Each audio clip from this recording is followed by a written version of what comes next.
I think it's made a difference. I think we talked a little bit about pricing and marketing, and so we produce artisan cheese, which has a pretty high price point as it is, and I find our cheese to be very competitive with conventional cheese, farm-fed cheese on the marketplace. You can only ask so much for a piece of cheese. So I do not feel like we're necessarily getting a premium for our product. Not much of one, if we are, but I do find it very easy to sell. And I think that's made a big difference, and that translates into money as well. I mean, I think we produce, 12,000 pounds of cheese a year, and pretty much I drop it all off in Burlington, and there's a lot of beauty in that. When you think about, we don't have distributors, so that does result in a premium in terms of my time and energy and commissions to distributors. So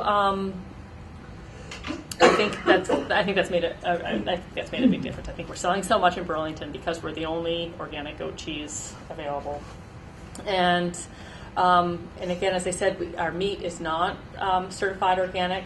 We do have something that says we feed them organic grain. They drink the whey from our cheese, and they eat organic grain. And we have had people come up to us and say, "I'm so glad you're feeding organic grain. There's so little pork and chicken because the grain is so expensive that's actually being fed organic grain." And again, we only sell our meat at farmers market. We could never sell it in the store that way. It's sort of this face-to-face honor code, really, because it's not going through a certifier. But I think it really does make a difference to people, especially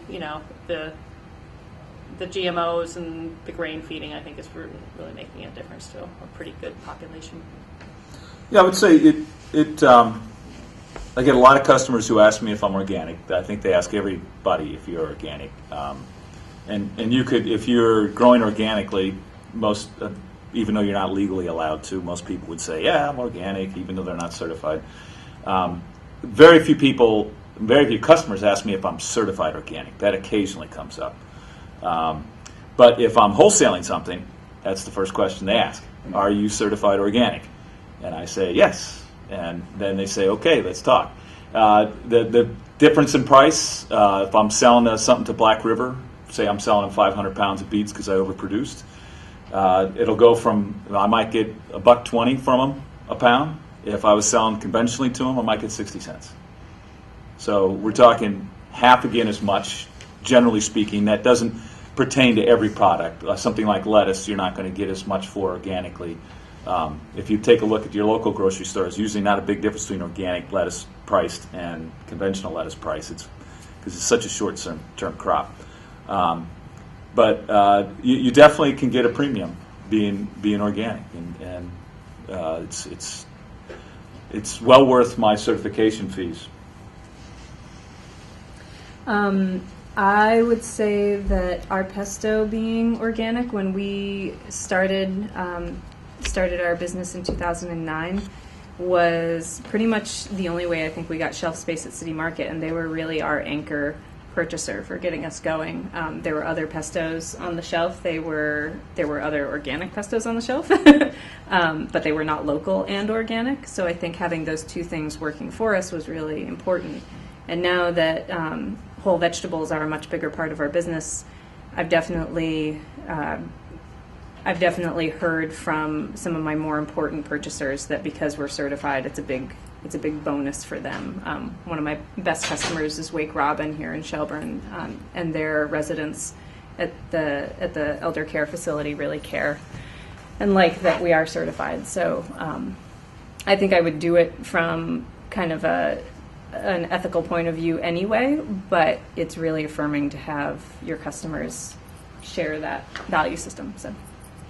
Gio, you sell mostly from your site then?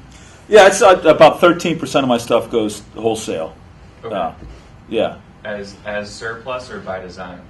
Some of it by design, probably 8% of that by design, probably 5% just because I overproduced in some areas. Okay. And I've always, since day one, since my first day doing this in 1996, had surpluses. Because some things do really well. Yeah. Some years, and you're like, whoa, I don't need this much. So you got to find a way of dealing with that. I'll just say, because I know we're going to run out of time, I can't emphasize enough when you're looking at the certification fees, and it says $425 for that entry-level fee. Don't think of $425. Think of $300, because that's what it really is going to be. Not $300. It's going to be $100 and some odd dollars to you. You're just going to have to put the $425 up front. Spring. And in the fall, it'll come $300 will come back. So that's how it kind of hurts when you write that check now. And I'm not at the $300 fee. I'm on the second page down at the bottom of the chart. So it hurts a little bit when I write that check, but I keep telling myself, this is coming back. Right. I'm going to get this back. It's all right. They'll invest my money and put it in their bank account and earn that 1% interest that I would have earned.